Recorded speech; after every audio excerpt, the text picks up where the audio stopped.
জয় কৃষ্ণকালী মায়ের জয়।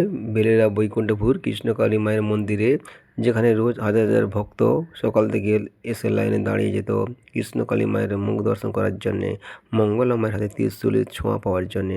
আর সেই মন্দির বন্ধ রয়েছে, কিন্তু ভক্তদের মায়ের প্রতি বিশ্বাস ভক্তি অটুট রয়েছে। ভক্তরা, আপনারা নিশ্চয়ই জানেন যে বেলেরা বৈকুণ্ঠপুরে কৃষ্ণকালী মায়ের মন্দির বন্ধ রয়েছে। মঙ্গলা মাতা ঘোষণা করেই দিয়েছেন যে মায়ের মন্দির অন্য কোথাও হয়ে গেছে। মা কয়েকদিনের মধ্যে ভিডিওর মাধ্যমে সেই গুড নিউজটা আপনাদের থেকে দিতে চলেছেন, হয় ভিডিওর মাধ্যমে বা লাইভের মাধ্যমে মা বলে দেবেন। এই জন্য বেলেরা বৈকুণ্ঠপুরে আপনাদের এখন আর আসার দরকার নেই, আপনার বাড়িতে থাকুন, ওইখানে থেকে মায়ের নাম উচ্চারণ করুন, মায়ের মন্ত্র উচ্চারণ করুন। জয় কৃষ্ণকালী মায়ের জয়, জয় কৃষ্ণকালী মায়ের জয়।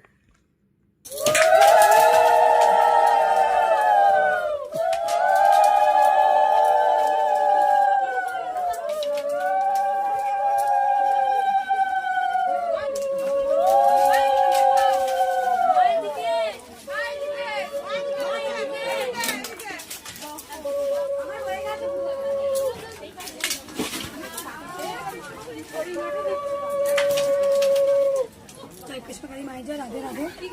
মাকে দেখে দাও, মাকে তো বাতাসা আমাকে দিয়ে মাকে